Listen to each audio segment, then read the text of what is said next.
पूर्वी लद्दाख से सटी एलएसी पर चीन की पीएलए सेना के खिलाफ जिस तरह से भारतीय सैनिकों ने निस्वार्थ साहस का प्रदर्शन किया, वो न केवल प्रशंसा बल्कि सम्मान के काबिल है। ये कहना है देश के रक्षा मंत्री राजनाथ सिंह का। रक्षा मंत्री राजनाथ सिंह शुक्रवार को गुजरात के केवड़िया में कंबाइंड कमांडर्स कॉन्फ्रेंस को संबोधित कर रहे थे। इस दौरान जो देश के टॉप मिलिट्री कमांडर्स हैं, उनकी मौजूदगी में उन्होंने जब रक्षा और सुरक्षा पर देश की बातचीत की तो उन्होंने साफ तौर से कहा कि जिस तरह से पिछले 9 महीने में जो चीन के खिलाफ जो भारतीय सेना का टकराव चल रहा था, उस दौरान भारतीय सैनिकों ने जो अपनी साहस का प्रदर्शन किया है, जो अदम्य साहस का प्रदर्शन किया है, वो सम्मान के काबिल है और वो उसको सम्मान करते हैं और प्रशंसा भी करते हैं उन सैनिकों की जिन्होंने चीन की पीएलए सेना से लोहा लिया है। जो चर्चा हो रही है वो खास इसलिए हो रही है क्योंकि चीन के साथ जो 9 महीने तक लंबा टकराव चला, उसके बाद देश की तीनों सेनाओं की जो साझा रणनीति क्या होगी अपने दुश्मनों के खिलाफ, जो देश के सामने चुनौतियां हैं उनके खिलाफ, उसके लिए ये रणनीति बनाई जा रही है। एबीपी न्यूज की टीम भी इस वक्त केवड़िया में मौजूद है। शनिवार को प्रधानमंत्री नरेंद्र मोदी यहाँ पहुंचेंगे और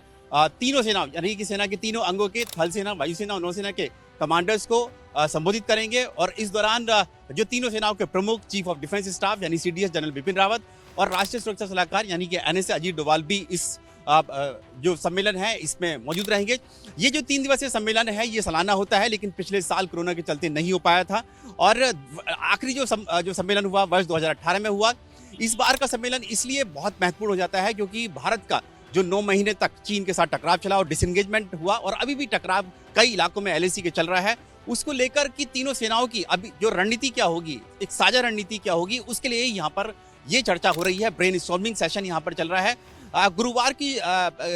शाम से ये सेशन शुरू हुआ और उसके बाद शुक्रवार को रक्षा मंत्री राजनाथ सिंह और फिर शनिवार को प्रधानमंत्री नरेंद्र मोदी इसमें शामिल होंगे। एक जॉइंट मिलिट्री जो विजन है वो इस सम्मेलन में तैयार किया जाएगा। उस मिलिट्री विजन डॉक्यूमेंट में साफ तौर से लिखा जाएगा कि किस तरह से जो तीनों सेनाएं हैं उनका एकीकरण कैसे किया जा सकता है, यानी कि जो भारत में जो डिफेंस रिफॉर्म्स हैं उसमें थिएटर जो कमांड बनाने की जो कवायद शुरू हो रही है वो कैसे बनाई जाएगी, जब अगर आगे भविष्य में किस तरह से जो कोई भी चुनौती या कोई मुश्किल आती है देश के सामने, वहां पर तीनों सेनाएं एक साथ कैसे काम करेंगी, उसके लिए ही ये मिलिट्री विजन जो है तैयार किया जा रहा है। इसके अलावा जो कन्वेंशनल वॉरफेयर के साथ साथ यानी कि पारंपरिक युद्ध के साथ साथ जो हाइब्रिड वॉरफेयर होते हैं, यानी कि जो साइबर डोमेन में या फिर स्पेस में किस तरह से तीनों सेनाएं मिलकर एक साथ मुकाबला कर सकती हैं किसी भी चुनौती का या खतरे का, साइबर वॉरफेयर में कैसे करेंगी, उसके लिए भी यहाँ पर इस 3 दिवसीय सम्मेलन में जो है वो पूरी यहाँ पर रणनीति तैयार की जा रही है। ब्रेनस्टॉर्मिंग यहाँ पर वीआईपीज का आने का जो सिलसिला है वो लगातार जारी है। शुक्रवार को रक्षा मंत्री राजनाथ सिंह, रक्षा सचिव यहाँ पर पहुंचे, उनके वो भी इस सम्मेलन में शामिल रहेंगे। और और खास बात यह है कि इस बार इस सम्मेलन में अभी तक जो सम्मेलन होते थे, कंबाइंड कमांडर्स कॉन्फ्रेंस, साझा सैन्य सम्मेलन, उसमें टॉप कमांडर्स ही शामिल होते थे, यानी कि सेना प्रमुख शामिल होते थे, सीडीएस शामिल होते थे, या फिर क्योंकि सीडीएस का भी ये पहला ये सीडीएस के तौर पर है। और जो है जितने कमांड्स हैं वायुसेना, थल सेना, नौसेना की, उनके कमांडर्स होते थे। लेकिन इस बार जो है जो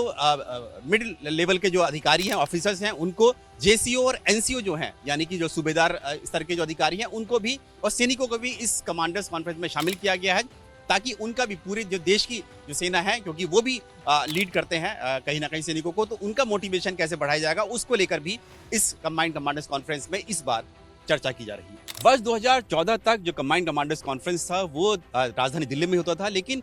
2015 से ये जो कंबाइंड कमांडर्स कॉन्फ्रेंस है वो दिल्ली से बाहर होने लगा। इस बार का जो कंबाइंड कमांडर्स कॉन्फ्रेंस है वो गुजरात के केवड़िया में हो रहा है, जहां पर दुनिया की सबसे ऊंची स्टैचू यानी कि स्टैचू ऑफ यूनिटी है, यानी कि सरदार वल्लभ भाई पटेल की, जो देश के पहले गृह मंत्री थे, उनके यहाँ पर स्टैचू है। यहाँ पर उनके इस यहाँ पर जहाँ उनकी स्टैचू है, यहाँ पर ही कंबाइंड कमांडर्स कॉन्फ्रेंस हो रही है। और सुरक्षा के लिहाज से काफी पहले ही जो है गुजरात पुलिस ने यहाँ पर सुरक्षा के काफी कड़े निजाम किए हैं। यूनिटी ऑफ जो स्टैचू ऑफ यूनिटी है वहां तक जाने की इजाजत नहीं है लोगों को, क्योंकि वहां पर जो वीआईपी मूवमेंट है, क्योंकि शुक्रवार को रक्षा मंत्री राजनाथ सिंह वहां पर मौजूद हैं, उसके अलावा चीफ ऑफ डिफेंस स्टाफ और उसके अलावा तीनों सेनाओं के प्रमुख मौजूद हैं, टॉप कमांडर्स मौजूद हैं।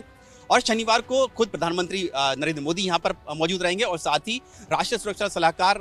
यानी कि एनएसए अजीत डोभाल रहेंगे। और उसी के लिए ये सुरक्षा इंतजाम यहाँ पर किए गए हैं। काफ़ी कड़े इंतजाम किए गए हैं। यहाँ पर हेलीपैड है केवड़िया में, जहाँ से जो वीआईपी है मूवमेंट उनका होता है, यहाँ पर आते हैं उस हेलीकॉप्टर के जरिए और फिर यहाँ से बाई रोड जो है यहाँ से वहाँ जाते हैं जहाँ पर स्टैच्यू ऑफ यूनिटी है और जहाँ पर ये 3 दिवसीय कंबाइंड कमांडर्स कॉन्फ्रेंस चल रहा है, जहाँ पर तीनों सेनाओं के जो टॉप कमांडर्स मौजूद हैं, जो कि इस बात पर चर्चा कर रहे हैं कि हमारे देश के सामने जो भी चुनौतियां आएंगी, चाहे फिर वो चीन से हो, पाकिस्तान के साथ हो। हालांकि पाकिस्तान के साथ अभी हाल ही में एलओसी को लेकर एग्रीमेंट किया गया है सीज फायर का, लेकिन फिर भी भारतीय सेना ने साफ तौर से कहा है कि भारतीय सेना किसी भी तरह की चुनौती से निपटने के लिए, चाहे फिर वो एलओसी हो या फिर एलएसी हो या फिर इंटरनल सिक्योरिटी हो, यानी कि टेररिज्म कश्मीर में हो या फिर नॉर्थ ईस्ट में हो, उसके लिए पूरी तरह से तैयार है। और उसी के लिए ही ये रणनीति के लिए ये टॉप कमांडर्स यहाँ पर मौजूद हैं गुजरात के केवड़िया में।